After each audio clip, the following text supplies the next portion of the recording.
Subscribe now and press the bell icon. Never miss an update. नमस्कार दोस्तों, स्वागत आपके अपने YouTube चैनल आपके अपने परिवार जी के भाई जीनियस सुभाष। हम चर्चा कर रहे थे हरियाणा के इतिहास के बारे में और हरियाणा के इतिहास की आपको 4 वीडियो मैंने पहले उपलब्ध करवा दी हैं। आज जो हम हरियाणा में जो जिक्र कर रहे हैं, यानी हरियाणा के अंदर बाहरी आक्रमणकारी भी, बाहरी आक्रमण भी, ठीक है भी, बाहरी आक्रमण व युद्ध भी, ठीक है भी, वह युद्ध का जैसे जिक्र करते हैं। इंपॉर्टेंट है, ध्यान होना चाहिए। यानी वैसे तो देखो भारत के अंदर हम जिक्र करते हैं इन्हीं के बारे में, परंतु हम हरियाणा को स्पेसिफिक लेके चल रहे हैं भी, हरियाणा के बारे में हमें चर्चा कर रहे हैं। हरियाणा में बाहरी आक्रमण का जब हम जिक्र करते हैं तो आपको ध्यान होना चाहिए, सबसे प्रथम जो आक्रमण है हरियाणा के ऊपर है तो वो आपको ध्यान पड़ेंगे हम किसके बारे में, महमूद गजनवी के बारे में। महमूद गजनवी, ठीक है भी। महमूद गजनवी ने हरियाणा के ऊपर जो आक्रमण किया था वो 1009 ईस्वी में, ठीक है भी। ये चीज आपको क्लियर होना चाहिए। यानी हरियाणा में जो आक्रमण करने वाले पहले जैसे जिक्र करते हैं, प्रथम जो आक्रमण जो किया था वो किसने किया था, मोहम्मद गजनवी ने। कब? 1009 में। परंतु ये क्या रहा था, उसका विफल रहा था भी। ये क्या रहा था, उसका जो आक्रमण जो रहा था वो विफल रहा। मोहम्मद गजनवी के बारे में आपको ध्यान होना चाहिए। मोहम्मद गजनवी 971 से लेके 971 में जन्म और 1030 में क्या हो गई थी, इसकी मृत्यु हो गई थी। मोहम्मद गजनवी ने भारत के ऊपर भी, एक बार थोड़ा सा मैं समझा देता हूं, भारत पर 1001 ईस्वी से लेके 1027 ईस्वी तक 17 बार आक्रमण किए थे। कितनी बार आक्रमण किए थे इसने? 17 बार आक्रमण किए थे। 17 बार जो आक्रमण किए थे, परंतु इसका महत्वपूर्ण जो आक्रमण था वो 1025 का था। कौन सा आक्रमण? सोमनाथ का आक्रमण। क्या था? सोमनाथ का आक्रमण, ठीक है भी।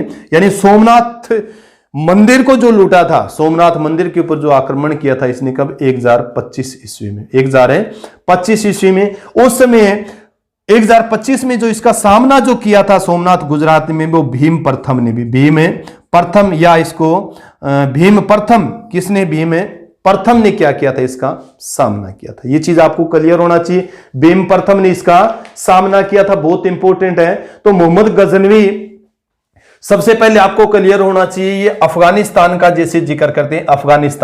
अफगानिस्तान में ये गोर, गजनी और समरकंद, जैसे गोर है, गजनी और समरकंद का जैसे जिक्र करते हैं। छोटे छोटे क्या होते थे? साम्राज्य होते थे। छोटे छोटे क्या होते थे? साम्राज्य। इसी गजनी का शासक कौन था? आपका मोहम्मद गजनवी था भी। मोहम्मद गजनवी था। ये चीज आपको क्लियर होना चाहिए, जिसने भारत के ऊपर 1001 से लेके 1027 तक 17 बार आक्रमण किए थे। उन्हीं आक्रमणों के दौरान 1009 में इसने किसके ऊपर आक्रमण किया था? हरियाणा के ऊपर आक्रमण किया था। किसके ऊपर है? हरियाणा के ऊपर आक्रमण किया था। 1025 का जैसे मैंने बताया था सोमनाथ के ऊपर इसने आक्रमण किया था। भीम प्रथम है, या मूलराज प्रथम के नाम से भी इसको जाना जाता है, मूलराज प्रथम, ठीक है। ये चीज आप क्लियर, ये तो आपको ध्यान होना चाहिए। राष्ट्रीय स्तर के बारे में सबसे पहले आपको क्लियर होना चाहिए। उसके बाद जैसे जिक्र करें, यानी राष्ट्रीय स्तर के बाद में हम हरियाणा पर वापस आते हैं। क्या, किस पे आते हैं? हरियाणा के ऊपर। हरियाणा में जो इसका प्रथम आक्रमण जो था वो कब था? 1009 में था। परंतु तोमर शासकों ने क्या किया था? इसका विरोध किया था भी, तोमर शासकों ने। और तोमर शासकों का ये सामना नहीं कर पाया था। तोमर शासकों का मोहम्मद गजनवी सामना नहीं कर पाया था और वापिस लौट गया भी। क्या लौट गया था? वापिस लौट। तो 1009 का जो इसका आक्रमण था वो क्या रहा था? हरियाणा के ऊपर। हरियाणा में ये प्रथम है, परंतु असफल रहा था। उसके बाद 5 साल बाद जैसे जिक्र करते हैं भी, 5 साल बाद 1014 में फिर आक्रमण करता है मोहम्मद गजनवी हरियाणा के ऊपर भी। किसके ऊपर आक्रमण करता है? हरियाणा के ऊपर फिर आक्रमण करता है। आपको ध्यान होना चाहिए 1014 में पूरे लाओ लश्कर के साथ है। क्योंकि मोहम्मद गजनवी जो है ना, मोहम्मद गजनवी ये क्या थे? कट्टर सुन्नी मुसलमान थे भी। क्या थे? कट्टर सुन्नी मुसलमान थे। हरियाणा का अगर उस समय का जैसे जिक्र करिए, हरियाणा में उस समय अगर थानेसर का जैसे जिक्र करते हैं तो थानेसर उस समय क्या था? धन संपदा के लिए एक प्रमुख रूप से जाना जाने वाला धार्मिक केंद्र था भी। क्या था? यानी मोहम्मद गजनवी एक कट्टर सुन्नी मुसलमान था। मूर्ति पूजा का क्या था? वो विरोधी था। इसको बुत शिकन के नाम से भी जाना जाता है, मूर्ति भंजक, मैं जिक्र करूंगा। तो हरियाणा के ऊपर इसने आक्रमण क्यों करने की सोची? 1009 में ये विफल रहा था, फिर 5 साल बाद 1014 का जैसे इसने, तो आपको ध्यान होना चाहिए हरियाणा का जो थानेसर जो क्षेत्र था, थानेसर का जैसे जिक्र करते हैं, ये एक धार्मिक स्थल था, हिंदू धार्मिक स्थल था और धन संपदा के लिए जाना जाता था। इसके बारे में भी मोहम्मद गजनवी ने सुन रखा था और मोहम्मद गजनवी की इच्छा थी भी मैं क्या है थानेसर के ऊपर भी आक्रमण करूंगी। सोमनाथ का भी जैसे मैंने जिक्र किया ही था। तो आपको ध्यान होना चाहिए मोहम्मद गजनवी क्या था? कट्टर सुन्नी मुसलमान था। भी एक चीज तो आपको ध्यान होना चाहिए, कट्टर सुन्नी मुसलमान था, ठीक है भी। मूर्ति पूजा का विरोधी था। भी किसका था? ये मूर्ति पूजा का जैसे जिक्र करते हैं, मूर्ति पूजा का विरोधी था और बुत शिकन के नाम से भी इसको जाना जाता है, बुत शिकन, ठीक है भी। बुत शिकन के नाम से इसको जाना जाता है। बुत शिकन मतलब होता है मूर्ति भंजक। क्या नाम से जाना जाता है? मूर्ति भंजक, मूर्तियों को तोड़ने वाला। 1014 का जैसे मैंने जिक्र किया था, 1014 में जब इसने आक्रमण किया था, तो 1014 में जो आक्रमण जो इसका था वो कहां पर था? वो आक्रमण हरियाणा के थानेसर पर था। भी किसके ऊपर था? हरियाणा के थानेसर पर, ठीक है भी। आपको क्लियर होना चाहिए, थानेसर को जी भर के इसने लूटा था।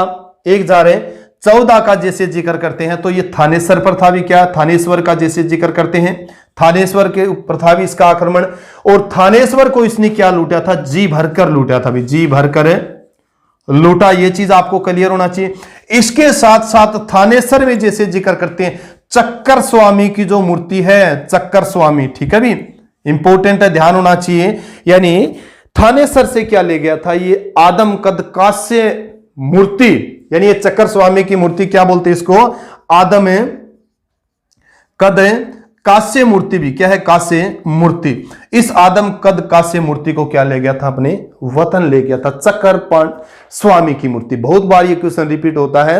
यानी मोहम्मद गजनवी ने चक्कर स्वामी की मूर्ति कहां से लेकर गया था? तो वो थानेश्वर से। भी कहां से लेके गया था? थानेश्वर। थानेश्वर एक धार्मिक स्थल था, ये चीज भी आपको क्लियर होना चाहिए। और आदम कद मूर्ति थी, कांस्य मूर्ति थी। इस कांस्य मूर्ति के बारे में जो वर्णन किया है वो अल-बरूनी ने किया है। भी अल-बरूनी, ठीक है भी।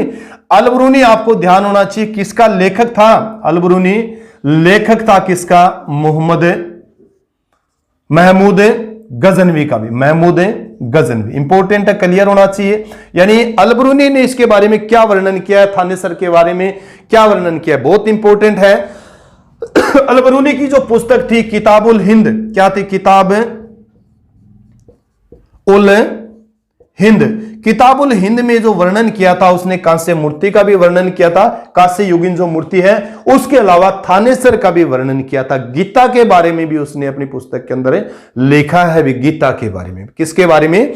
गीता। मैंने बहुत बार आपको बताया है गीता के बारे में उन्होंने लिखा है अपने पुस्तक किताबुल हिंद में। कहता है भी गीता दुनिया का नायाब इल्म है, गीता दुनिया का नायाब इल्म है। ये जो जानकारी आपको होनी चाहिए।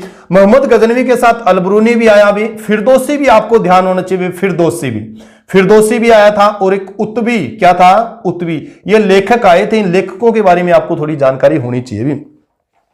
यानी कौन आया था? अल-बरूनी का जैसे जिक्र करते हैं, फिरदौसी का जैसे जिक्र करते हैं, और उत्बी। ये लेखक किसके साथ भारत आए थे? ये मोहम्मद गजनवी के साथ भारत आए थे। मोहम्मद गजनवी का 1014 में किसके ऊपर आक्रमण था? वो थानेसर के ऊपर आक्रमण था। थानेसर के साथ साथ आपको ध्यान होना चाहिए 1014 में इसकी लपटें कहां तक आ गई थी? अगरवा तक आ गई थी। मैंने बहुत बार आपको बताया है भी अगरवा के धार्मिक मंदिरों को भी उस समय उसने जलाने का काम किया था। बहुत बार आप सब बच्चों को मैंने ये हिदायत दी है, बताया है भी अगरवा धाम कभी भी घूमने जाओ तो आप उस पंडाल के अंदर, जो बड़ा पंडाल है यानी बड़ा हॉल है, उस हॉल के अंदर आप बिल्कुल जाके पढ़ सकते हो इन सभी के बारे में जानकारी। और लास्ट आपको कोने में क्या है उस जानकारी मिलेगी भी 1013-14 के अंदर मोहम्मद गजनवी ने जब हरियाणा के ऊपर आक्रमण किया था, थानेसर के ऊपर आक्रमण किया था, तो उसकी लपटें थानेसर से कहां तक आ गई थी? अगरवा तक आ गई थी। ठीक है, ये चीज आप क्लियर करो, बहुत इंपॉर्टेंट है। उसके बाद में जैसे मैंने फिरदौसी का जिक्र किया था भी, अब इसके जो दरबारी जो लेखक थे इसके साथ आए थे। फिरदौसी जो था ना, फिरदौसी ने कौन सी पुस्तक लिखी थी? शाहनामा। बहुत बार ये क्वेश्चन रिपीट होता है, शाहनामा किसकी रचना है? तो शाहनामा जो रचना है वो फिरदौसी की है। अभी किसकी रचना है? फिरदौसी की रचना है शाहनामा भी। और आपको ध्यान हो मोहम्मद गजनवी का जैसे मैंने जिक्र किया है, महमूद गजनवी ने फिरदौसी से क्या है, इतिहास लिखने के लिए कहा था। भी फिरदौसी की एक बात बताता हूं मैं, थोड़ी सी बात बहुत इंपॉर्टेंट है, फिरदौसी से संबंधित है। फिरदौसी को क्या कहा था, इसने इतिहास लिखने के लिए कहा था, भी इतिहास। और फिरदौसी ने 27 वर्ष का कठोर परिश्रम करके क्या लिखा, इतिहास लिखा।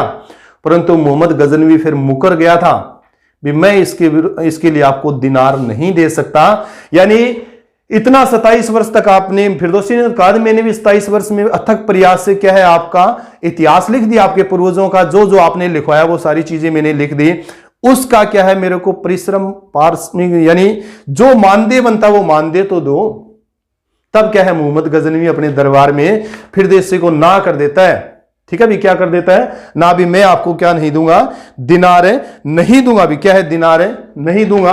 तब फिरदौसी क्या है, नाराज होकर क्या है, अपने घर चले जाते हैं। भी क्या चले जाते हैं, अपने घर चले जाते हैं। बहुत इंपॉर्टेंट है ये चीज, आपको क्लियर होना चाहिए। इतिहास लिखवाया पर इसने उसको कुछ दिया नहीं, और फिरदौसी क्या हो गए थे, उससे नाराज हो गए थे। किससे नाराज हो गए थे, मोहम्मद गजनवी से नाराज हो गए थे, अपने घर चले गए थे।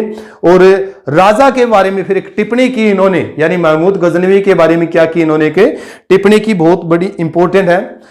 ए साहे महमूद केसवर कुसा, ए साहे महमूद केसवर कुसा, जिक्सी न तरसी बत्तर सस खुदा, बत्तर सस खुदा, यानी फारसी भाषा का जैसे जिक्र करते उस चीज में उसने कहा था, ये पंक्तियां लिखी थी। और ये पंक्तियां उस समय गजनी की गलियों गलियों में क्या हो गई थी, चर्चित हो गई थी, गलियों में चर्चित हो गई। इसका मतलब क्या होता है हिंदी में भी, ऐसा है महमूद देशों को जीतने वाले, ऐसा है महमूद देशों को जीतने वाले, अगर किसी से नहीं डरता तो उस भगवान से डर, उसे भगवान से डर। ए महमूद, ऐसा महमूद देशों को जीतने वाला, अगर तू किसी से नहीं डरता तो उस भगवान से डर, उस भगवान के घर क्या होगा, न्याय होगा। इतनी मेरे से कठोर परिश्रम करवाया, 27 साल तक कुछ नहीं दिया। और जब ये पंक्तियां गजनी की गलियों में जब गूंजने लगी, हर घर घर तक ये पहुंची, तो महमूद गजनवी ने क्या किया, आपको ध्यान होना चाहिए। महमूद गजनवी ने पैसे यानी दिनार देके क्या है, इसको भेजा इसके पास, किसके पास, फिरदौसी के पास। भी आप उसको क्या दे के आओ, दिनार दे के आओ, यानी उसका जो मानदेय बनता है वो मानदेय दो। जैसे ही उसके सैनिक उसके घर पहुंचे देने के लिए, तो फिरदौसी का क्या जा रहा था, जनाजा जा रहा था। भी क्या जा रहा था, जनाजा जा रहा था। और फिरदौसी की बेटी ने वो अमानत लेने से क्या कर दिया था, फिर मना कर दिया था। भी क्या कर दिया था, मना कर दिया था। बहुत इंपॉर्टेंट है ये चीज, आपको क्लियर होना चाहिए। भी बहुत बार ये क्वेश्चन ऐसे रिपीट होते हैं इस तरीके से। उसके बाद में जैसे जिक्र करें, जो आक्रमण जो किया था, यानी महमूद गजनवी ने 1009 पढ़ना आपको है और 1014 पढ़ना है। भी 1014 बहुत महत्वपूर्ण है, क्योंकि चक्कर स्वामी की जो मूर्ति तोड़कर ले गया था, ठीक है, अलबरूनी जो इसके साथ आया था, उतबी आया था, फिरदौसी आया था, उनके बारे में भी पढ़ना। बहुत बार क्वेश्चन रिपीट होते हैं। थानेसर का जो वर्णन है वो किन पुस्तकों में मिलता है, तो आपको ध्यान होना चाहिए। एक तो मैंने हवेनसांग का जैसे जिक्र किया था, हवेनसांग ने अपनी पुस्तक शियुकी में जिक्र किया था थानेसर का, और अलबरूनी ने किताबुल हिंद में क्या किया था, उसका वर्णन किया था। ठीक है भी। इसके बाद में जैसे जिक्र करते हैं, बहुत इंपॉर्टेंट है मसूद। ठीक है भी, मसूद इंपॉर्टेंट है, ये कई बार क्वेश्चन पूछा गया है। मसूद ने 1037 में क्या किया था, आक्रमण किया था हरियाणा। ये किसके हैं, जैसे जिक्र करते हैं गजनी के ही है भी। ठीक है भी, गजनी के मसूद ने जो आक्रमण किया था 1037 में, क्योंकि ये किसके ऊपर अधिकार करना चाहता था, हांसी के ऊपर। भी किसके ऊपर है, हांसी के ऊपर अधिकार करना चाहता था। और 1037 में जैसे जिक्र करते हैं, इन्होंने कुमार पाल देव को हराया था। भी किसको, कुमार पाल देव को इसने हराया, और इसको हराकर हांसी के आसपास के क्षेत्र पर क्या कर लिया था, इसने कब्जा कर लिया था। सिर्फ यही पूछा जाता है, मसूद ने हरियाणा के ऊपर कब आक्रमण किया, 1037 में। किसको हराया था, कुमार पाल देव को इसने हराया था। और किसके ऊपर अधिकार करना चाहता था, ये हांसी के आसपास के क्षेत्र के ऊपर अधिकार करना चाहता था, और इसने क्या कर लिया था, फिर कब्जा कर लिया था। ये चीज पढ़ो भी। उसके बाद में जैसे जिक्र करते हैं मोहम्मद गौरी भी। ठीक है भी, मोहम्मद गौरी भी पढ़ते हैं। भी मोहम्मद गौरी ने भी क्या किया था, भारत के ऊपर आक्रमण किया था। मोहम्मद गोरी। गोरी को इसलिए पढ़ते हैं क्योंकि हरियाणा में तराइन का प्रथम युद्ध और तराइन का दूसरा युद्ध हुआ था भी। मोहम्मद गोरी का जैसे जिक्र करते भी मोहम्मद गोरी भी, मैंने वैसे ही आपको बता रखा है इस चीज के बारे में। ये अफगानिस्तान का जैसे ये क्षेत्र है ना अफगानिस्तान का, यहीं पर आपका गोर और क्या है समरकंद है भी, क्या है गोर और समरकंद गजनी है भी। तो यहीं का शासक था आपका मोहम्मद गोरी। क्या था? मोहम्मद गोरी था। मोहम्मद गोरी को हरियाणा में इसलिए पढ़ते हैं हमें भी 1191 और 1192 में दो युद्ध हुए थे भी, 1191 और 1192, यानी तराइन का प्रथम युद्ध, तराइन का प्रथम युद्ध और तराइन का दूसरा युद्ध भी। क्या है? तराइन का दूसरा युद्ध भी। ठीक है, ये चीज आपको क्लियर होना चाहिए। तराइन का प्रथम युद्ध और तराइन का दूसरा युद्ध हरियाणा में हुआ था। किससे संबंधित है? वो गोरी से संबंधित, इसलिए जो पढ़ते हैं आपको ध्यान होना चाहिए। गोरी ने जो पहला आक्रमण किया था 1175 में भी, 1175 मुल्तान का जैसे जिक्र करते हैं, किसके ऊपर है? मुल्तान। और फिर 1178 में इसका आक्रमण था दूसरा, पाटन भी। ठीक है भी, ये पाटन पड़ता है, मैंने बहुत बार आपको बताया, गुजरात में भी। कहां पर? आपका गुजरात में, जहां पर बैरम खां की क्या कर दी गई थी? हत्या कर दी गई थी। तो 1175 में मोहम्मद गोरी का आक्रमण था 1175 में मुल्तान के ऊपर, 1178 में पाटन गुजरात में, और पाटन गुजरात में जो इसका सामना हुआ था भीम द्वितीय से। किससे सामना हुआ था? भीम द्वितीय। ठीक है, यानी भीम प्रथम का पुत्र भीम द्वितीय के साथ उसका क्या हुआ था? सामना। पाटन गुजरात पड़ता है, वही पाटन है जहां पर क्या है बैरम खां की हत्या की गई थी। और पाटन आपको ध्यान होना चाहिए, रोजदी, पाटन, ये क्या है? हड़प्पा सभ्यता के स्थान। अभी क्या है? हड़प्पा सभ्यता के स्थान, वो बाद में पढ़ेंगे। तो ध्यान हो, मोहम्मद गोरी और 1191 का जैसे मैंने जिक्र किया भी, 1191 में तराइन का प्रथम युद्ध हुआ था। भी कौन सा युद्ध हुआ था? तराइन का प्रथम युद्ध हुआ था। यह चीज भी आपको क्लियर होना चाहिए। यानी 1191 में क्या हुआ था? तराइन का प्रथम युद्ध हुआ था। भी तराइन का प्रथम युद्ध किस किस के बीच हुआ था? आपको ध्यान होना चाहिए। गोरी व पृथ्वीराज के बीच, पृथ्वीराज के बीच। ठीक है, पृथ्वीराज चौहान के बीच हुआ था। तो इस युद्ध में गोरी की क्या हो जाती है? हार हो जाती है। भी गोरी की क्या हो जाती है? हार हो जाती है। और पृथ्वीराज चौहान क्या हो जाता है? जीत जाता है। ये तराइन जो है ये करनाल के पास है। भी क्या है? करनाल के पास से। पहले ये किसके अधीन आता था? आपको ध्यान होना चाहिए, पंजाब के अधीन आता था। 1 नवंबर 1966 को हरियाणा एक अलग राज्य के रूप में अस्तित्व में आया, तो अब ये करनाल के अधीन आता है। पुरानी किताबें अगर आप उठा के देखोगे किसी लाइब्रेरी की, किसी और की, तो आज भी करनाल जो आपको तराइन जो क्षेत्र है वो कहां दिखाया जाएगा? पंजाब के अंदर भी। क्योंकि प्राचीन काल में जब ये युद्ध हुआ था ना, उस समय किसका हिस्सा था? ये पंजाब का हिस्सा था। भी किसका हिस्सा था? पंजाब का। तो करनाल में है। वर्तमान समय में गोरी और पृथ्वीराज चौहान के बीच ये युद्ध होता है। गोरी क्या हो जाता है? हार जाता है। और गोरी क्या हो जाता है? घायल होकर अपने घोड़े से गिरने वाला होता है, परंतु एक मुसलमान उसको संभाल लेता है और संभाल के कहां ले जाता है? इसको गजनी ले जाता है। भी कहां ले जाता है? सॉरी, गोर ले जाता है। भी कहां ले जाता है इसको? गोर। ये चीज भी आपको क्लियर होना चाहिए। यानी संभाल लेता है एक मुसलमान और इसको वापिस युद्ध क्षेत्र से ले जाता है। बाद में इसकी जो सेना उसमें भगदड़ मच जाती है, भी हमारा सेनापति भाग गया, भी हमारा सेनापति भाग गया। तो पृथ्वीराज चौहान क्या हो जाता है? इसमें जीत जाता है। परंतु आपको ध्यान होना चाहिए, गोरी फिर है ना शांत नहीं बैठता। इस हार के बदला लेने के लिए वो 1 साल कठोर परिश्रम करता है। और इतिहासकार कहते हैं वो इस 1 साल के दौरान अपने परिवार से ही नहीं मिला था। भी अपने परिवार से भी वो नहीं मिला था। ये चीज आपको क्लियर होना चाहिए। और उसी दौरान जब उसने कठोर जो परिश्रम किया था, उस कठोर परिश्रम के दौरान उन्होंने अमीर जो थे इसके साथ, उन अमीरों को दंडित भी किया था। गर्व यानी परिवार से नहीं मिला, अमीरों को दंडित भी किया था। क्यों दंडित किया था? क्योंकि तराइन के प्रथम युद्ध में जिन अमीरों ने लापरवाही बरती थी, उन अमीरों को क्या किया था? उसने दंडित किया था। भी ये चीज आप क्लियर कर सकते हो, बहुत इंपॉर्टेंट है। भी बहुत बार ये क्वेश्चन आपका रिपीट होता है। उसके बाद में 1 साल बाद भी यानी 1192 में दोबारा तराइन के मैदान में यह आंकड़ा होता है। भी दोबारा जो मोहम्मद गोरी है वो 1192 के अंदर है, दोबारा मैदान में आंकड़ा होता है और दूसरा युद्ध होता है। भी 1192 में तराइन का दूसरा युद्ध, भी तराइन का दूसरा युद्ध किसके बीच में? गोरी और पृथ्वीराज के बीच में। किसके बीच में? पृथ्वीराज। इस युद्ध में गोरी जीत जाता और पृथ्वीराज चौहान क्या हो जाता? आपका हार जाता है।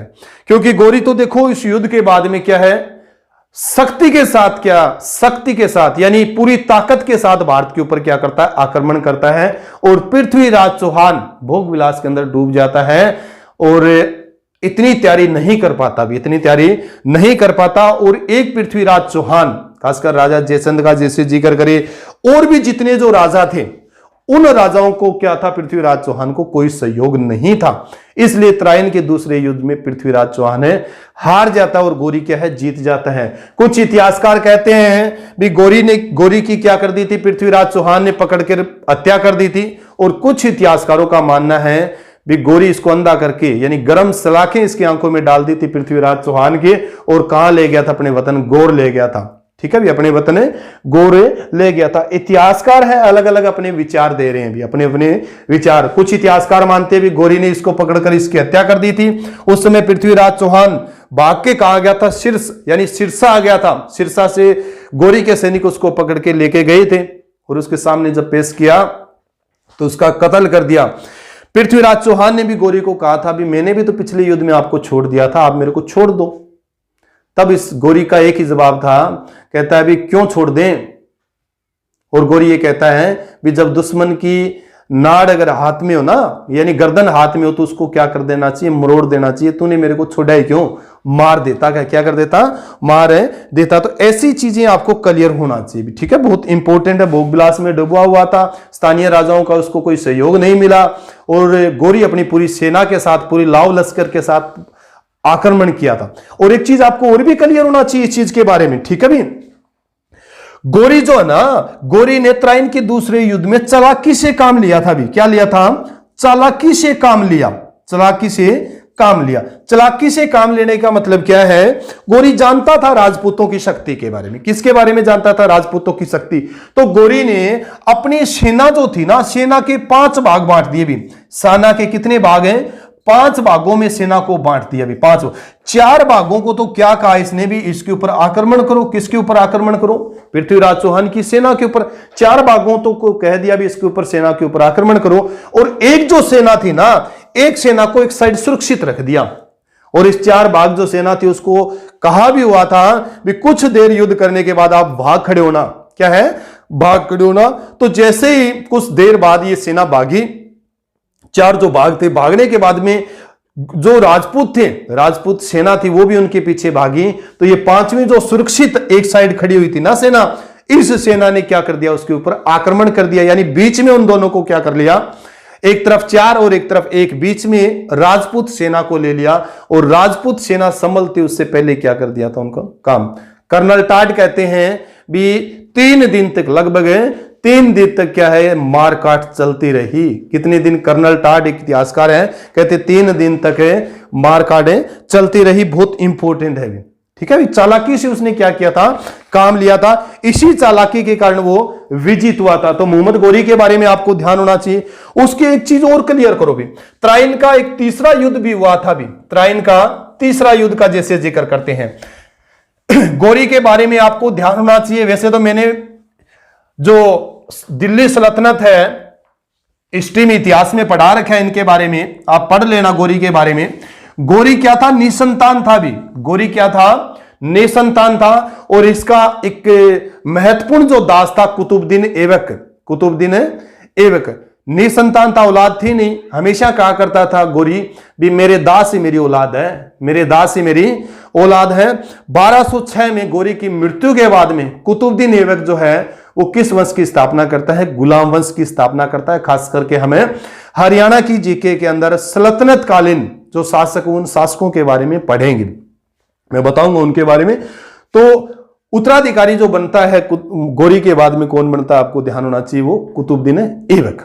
उसके बाद में मैंने जैसे बताया है त्राइन का तीसरा युद्ध भी हुआ है। त्राइन का तीसरा युद्ध, त्राइन का जो तीसरा जो युद्ध हुआ है वो युद्ध हुआ है 1215 और 16 का, जैसे जिक्र करते हैं 1215 और 16। किसके बीच हुआ था, इल्तुतमिश का जैसे जिक्र करते हैं, इल्तुतमिश और याल्दोज के बीच भी, याल्दोज के बीच। ठीक है भी, इसमें जो विजित होता है वो कौन होता है आपका, इल्तुतमिश भी। कौन होता है, इल्तुतमिश। इंपॉर्टेंट है, ध्यान है। कुतुबुद्दीन ऐबक के बाद में, कुतुबुद्दीन ऐबक जो दिल्ली सल्तनत गुलाम वंश का जो शासक दिल्ली की गद्दी पर बैठता है, वो 1206 से लेके 1210 और 1210 से जैसे जिक्र करते हैं 1236 तक आपका इल्तुतमिश, और उसी इल्तुतमिश और याल्दोज के बीच क्या हुआ था, युद्ध हुआ था करनाल का, यानी त्राइन का तीसरे युद्ध के रूप में भी उसको जाना जाता। तो ये चीज आपको क्लियर होना चाहिए भी। उसके बाद में गोरी का जैसे मैंने जिक्र किया था, तो गोरी का 1194 का युद्ध भी पढ़ लेना भी, क्योंकि पृथ्वीराज जो चौहान और गोरी के बीच में जो युद्ध हुआ था ना, दूसरा जो युद्ध हुआ था, उस युद्ध में गोरी की जो सहायता की थी वो किसने की थी, जयचंद ने की थी। और जयचंद के साथ भी फिर गोरी का युद्ध हुआ था 1194 में, जिसको चंदावर का युद्ध के नाम से जानते हैं। वैसे तो मैंने पढ़ा रखा है आपको, हिस्ट्री के अंदर है, परंतु हरियाणा में नहीं कर सकते, परंतु पढ़ लेना चाहिए साथ साथ, क्या दिक्कत है। तो त्राइन का तीसरे युद्ध का जैसे मैंने जिक्र किया, बहुत इंपॉर्टेंट है।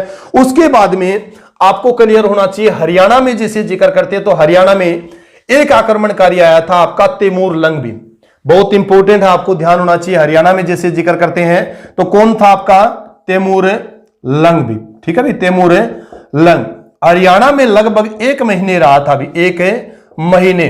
कब आक्रमण किया था तैमूर लंग ने भारत के ऊपर, 1398 में भी। कब आक्रमण किया था, 1398।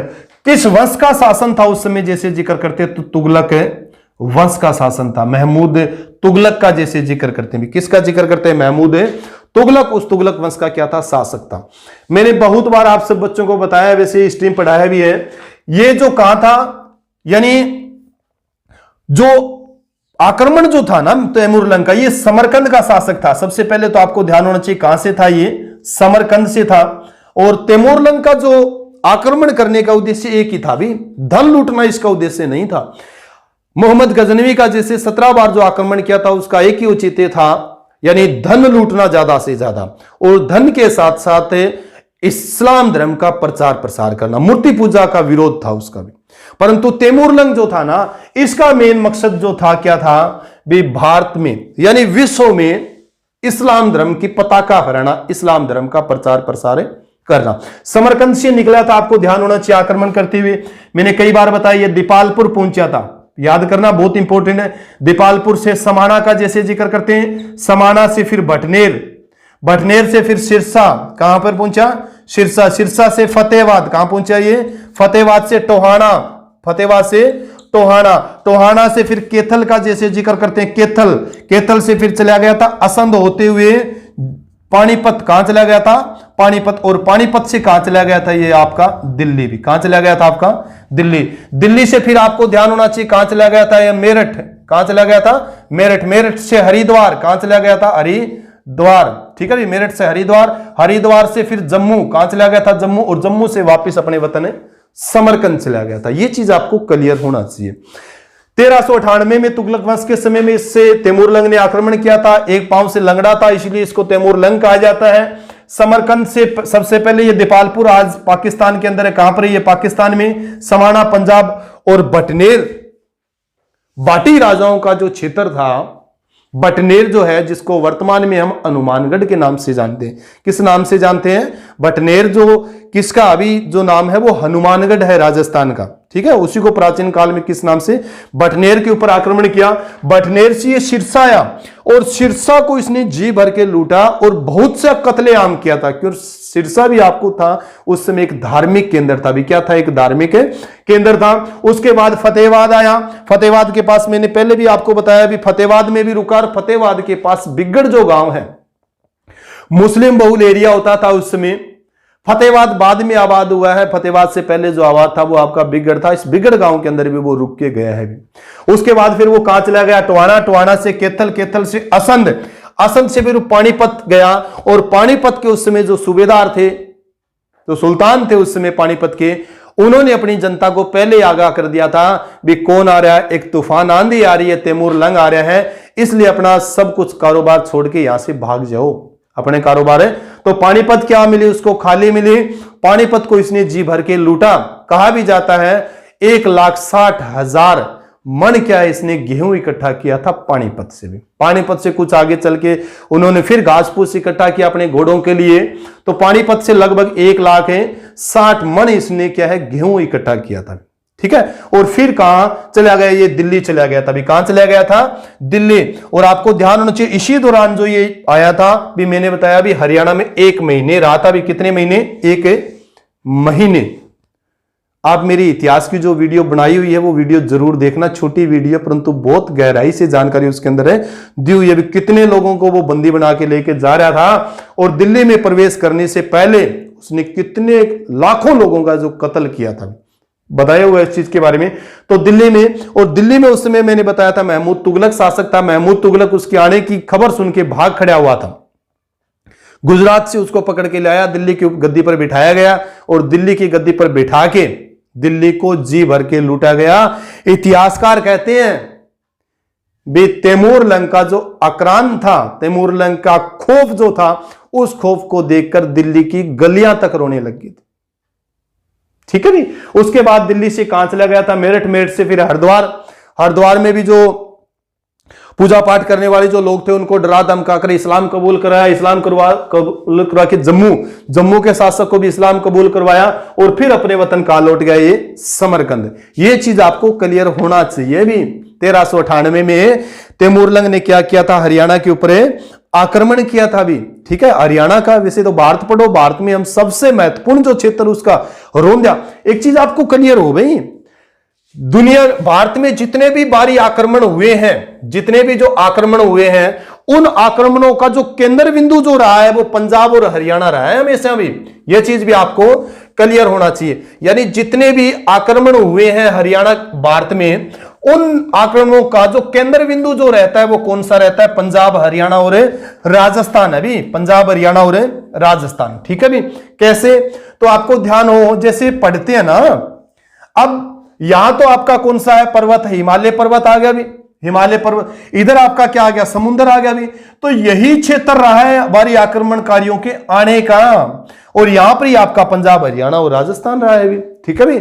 यानी इधर आपका क्या हो गया, हिमालय पर्वत प्रवेश नहीं कर सकते थे, क्योंकि हिमालय पर्वत को पार करना दुर्गम रास्ता होता था। ये चीज भी आपको क्लियर होना। तो यही थोड़ा सा क्षेत्र बचता था जहां से बाहरी आक्रमणकारी क्या करते थे, भारत में प्रवेश करते थे। इसीलिए सबसे ज्यादा आक्रमण अगर किन्होंने झेला है तो पंजाब, हरियाणा और राजस्थान के लोगों ने। यह चीज आपको क्लियर होना चाहिए, बहुत इंपॉर्टेंट है। उसके बाद में एक और आक्रमणकारी का जैसे जिक्र करते हैं, किसके बारे में, बाबर के बारे में। किसके बारे में, बाबर। अब बाबर का जैसे जिक्र करते हैं, बाबर ने भी भारत के ऊपर आक्रमण किया था, और कब, पानीपत के ऊपर। पानीपत का प्रथम युद्ध पढ़ोगे आप, पानीपत का प्रथम युद्ध भी। ठीक है भी। यानी बाबर ने भी क्या किया था, भारत के ऊपर आक्रमण किया था। कब किया था, 1526 में। आपको याद होना चाहिए। अगर हम जिक्र करें दिल्ली सल्तनत का, तो दिल्ली सल्तनत का अंतिम जो वंश था वो कौन सा था, आपका लोधी वंश था भी। और लोधी वंश का जो अंतिम राजा था वो इब्राहिम लोधी था। किसी की सुनता नहीं था, अपनी मनमर्जी चलाता था। इसीलिए उससे क्या थे, नाराज थे। लोग भी नाराज थे, सूबेदार जो नवाब होते थे वो भी उसके नाराज थे भी। ठीक है भी। इसीलिए आपको ध्यान होना चाहिए, पंजाब के जैसे शासक दौलत खां लोधी का जैसे जिक्र करते हैं, तो भारत में इन्होंने इसको बुलाया भी, किसको, बाबर को बुलाया था भी। और बाबर ने पानीपत का प्रथम युद्ध किया भी 1526 में। ठीक है भी। 21 अप्रैल, पूरा याद करना, हरियाणा जीके में बहुत बार पूछा जाता है। 1526 में, तो 1526 में एक तरफ तो बाबर था भी, क्या था, बाबर, और दूसरी तरफ कौन था, इब्राहिम लोधी भी, इब्राहिम लोधी। ठीक है भी, ये याद करना। और जीत किसकी हुई थी, बाबर की हुई थी। बाबर ने, आपको ध्यान होना चाहिए, तुगलक पद्धति का इसमें प्रयोग किया था, तोप खाने का जो प्रयोग किया था, ठीक है, इस युद्ध के अंदर। और जिहाद का नारा भी दिया था बाबर ने। मैंने बहुत बार आप सभी बच्चों को बताया इस चीज के बारे में भी। हमारी क्या है, एक तो धर्मांधता सबसे बड़ा कारण रही है भारत में बाहरी आक्रमणकारियों के लिए, धर्मांधता। हम धर्म के प्रति अंधे लोग हैं भी, हम धर्म के प्रति क्या है, अंधे लोग हैं। जब बाबर और इब्राहिम लोधी की सेना आमने सामने थी ना, अप्रैल 1526 में, तो पहले दिन क्या था, इब्राहिम लोधी का पलड़ा भारी था, इब्राहिम लोधी का पलड़ा भारी था। परंतु जैसे ही शाम हुई, अपने अपने शिविर के अंदर सेना चली गई, तो शाम होते ही बाबर ने जैसे अपने शिविर से बाहर निकला, उसने देखा भी इब्राहिम लोधी का जो शिविर, उसमें जगह जगह आग जल रही थी। तब उसने अपने गुप्तचरों को बताया, अपने साथियों को बताया भी इब्राहिम लोदी के शिविर में आग लग गई है। तो बाबर ने इसका पता करने के लिए अपना गुप्तचर भेजा इब्राहिम लोदी के शिविर में। तो गुप्तचर ने आके बाबर को यह बताया भी इब्राहिम लोदी की सेना में अलग अलग धर्मों के लोग हैं, हिंदू, मुस्लिम, सिख, ईसाई, जैन, पारसी, बुद्ध, मतलब अलग अलग धर्मों के लोग हैं और वो अपना अलग अलग खाना बना के खा रहे हैं, अलग अलग अपना खाना बना के खा रहे हैं। तो बाबर के मन में यह विचार आया भी जो लोग एक साथ बैठकर खाना नहीं खा सकते वो एक साथ लड़ कैसे सकते हैं। और 21 अप्रैल 1526 की जो बात है 10 नहीं बजने दिए थे, इब्राहिम लोदी को मार गिराया था भी। तो धर्मांता हमारी सबसे बड़ी कारण रही है भी, ठीक है भी। और उसी समय बाबर ने जिहाद का नारा दिया था, कहा था भी हम हमारी तरफ देखो भी हम एक हैं, एक जगह खाना बन रहा है, एक जगह बैठकर हम खा रहे हैं, एक जगह बैठकर खाने। तो आपसी फूट भी हमारी क्या रही है। और बाबर ने इसी विजय के उपलक्ष्य में आपको ध्यान होना चाहिए काबुली बाग का, जैसे जिक्र करते हैं काबुली बाग, और काबुली मस्जिद का निर्माण किया था भी, काबुली मस्जिद, ठीक है भी, ये क्लियर करना। और इब्राहिम लोदी मैदान में मारा गया था भी। मैदान में क्या हो गया था, वीरगति को प्राप्त हुआ था। कहा जाता है भारतीय इतिहास में मैदान के अंदर मारे जाने वाला प्रथम क्या था, ये सेनापति था, प्रथम शासक था, जिसका मकबरा भी कहां पर आपका पानीपत के अंदर है भी, इब्राहिम लोदी का भी, ठीक है भी। उसके बाद में जैसे जिक्र करते हैं बाबर ने आक्रमण किया तो पानीपत के चलो तीनों युद्ध कर लेते हैं, इंपॉर्टेंट है, यहां से क्वेश्चन आपके पूछे जाते हैं। पानीपत का तीसरा जो युद्ध हुआ था आपको ध्यान हो 1556 में भी। कब हुआ था, 1556 के अंदर, इंपॉर्टेंट है, क्लियर करना। पानीपत का जैसे दूसरा युद्ध भी, दूसरा युद्ध जो हुआ था वो कब हुआ था, 1556 में भी। किसके बीच में हुआ था, अकबर प्लस हेमू के बीच में। किसके बीच में, अकबर व हेमू। विजित कौन रहा था, विजित हुआ था आपका अकबर भी। कौन हुआ था, अकबर। ये चीज आपको क्लियर होना चाहिए। यानी 1556 के अंदर जो युद्ध हुआ था, पानीपत का दूसरा जो युद्ध हुआ था, अकबर और हेमू के बीच में हुआ था। अकबर की तरफ से जो लड़ा था वो कौन लड़ा था, बैरम खान लड़ा था। क्योंकि अकबर 13.5 साल की उम्र में क्या बैठा था, 1556 में गद्दी पर बैठा था। हुमायूं की अचानक क्या हो जाती है, मृत्यु हो जाती है।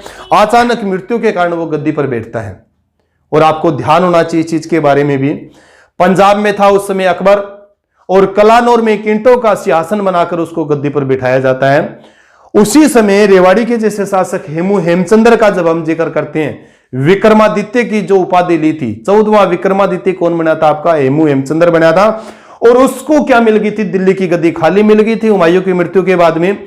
तो ये दिल्ली की गद्दी के ऊपर विराजमान हो गया हुमायूं, हेमू।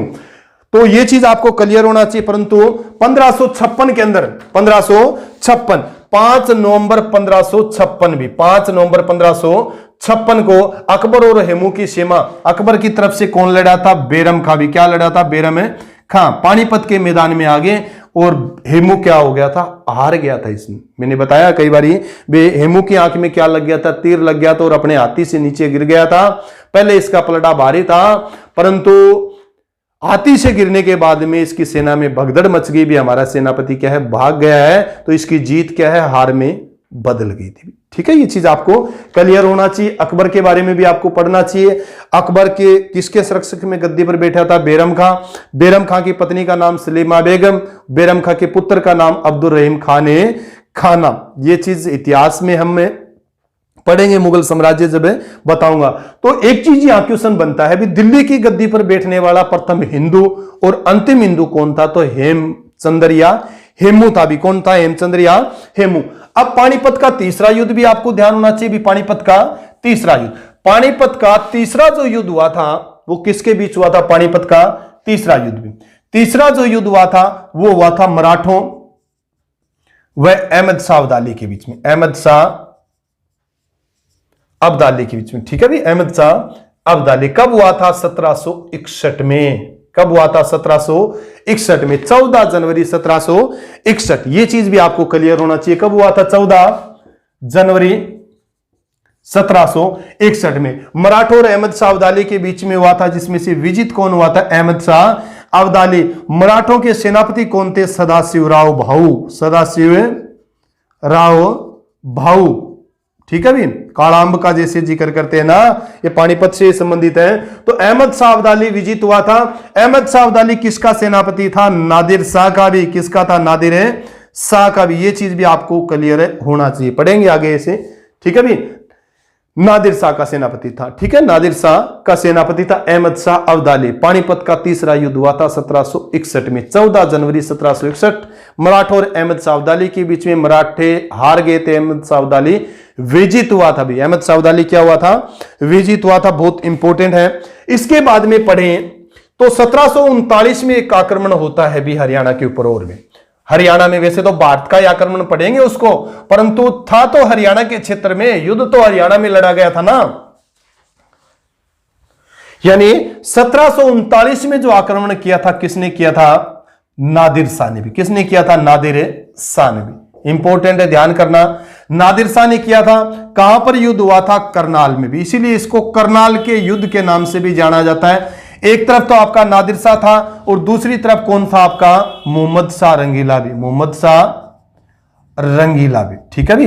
मोहम्मद शाह रंगीला आपको ध्यान होना चाहिए क्या था? एक मुगल शासक था उत्तरोत्तर मुगल काल का, जिसे मैंने जिक्र किया था। उत्तरोत्तर मुगल काल में आपको मैंने बताया भी था इस चीज के बारे में, विस्तृत जानकारी वैसे ऑलरेडी आपको दिए। मोहम्मद शाह रंगीला 1719 से लेकर 1748 तक क्या बैठा था? गद्दी पर बैठा था।